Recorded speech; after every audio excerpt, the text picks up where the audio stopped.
А сейчас вам споет наш однокурсник и наш самый красивый, самый мачо-мен. И вы знаете, какую песню он будет петь. Если знаете, то подпевайте. Внимание! Танка!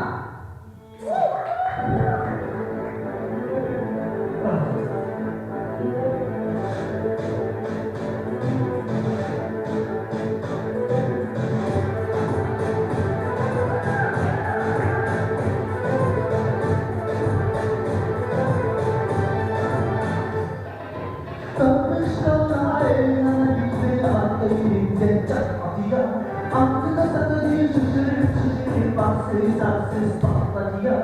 Düşmanlarıyla düşmanlarıyla oldu. En az geldi işte sikeyip aslan oldu.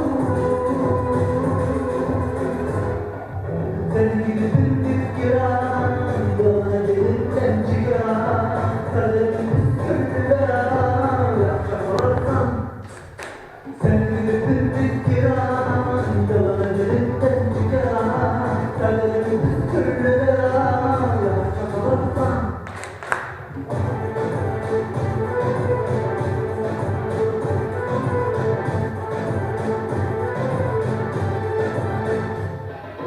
Takmış kalma evine bir arkayımda çatlatıya. Aklına satayım şişirip baksız saksız patlatıya. Düşmanlarıyla düşmanlarıyla oldu. En az gelmişse bir keyif aslan oldu.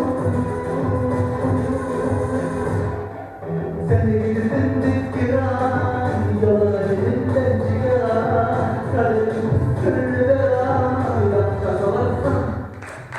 Sen de girdin dik giren, yoluna elinden çıkaran. Kaderim türlü veren, yapacak olarsan. Sen de düştün yavrum, sen de düştün yavrum, sen de düştün yavrum, yalan.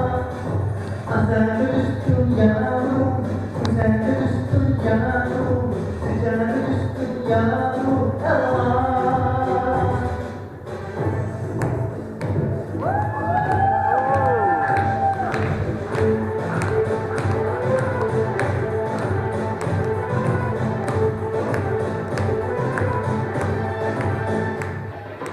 Sen gidip giren, yoluna elinden çıkaran.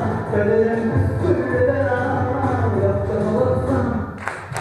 Sen gidip giren, yoluna elinden çıkaran. Kaderim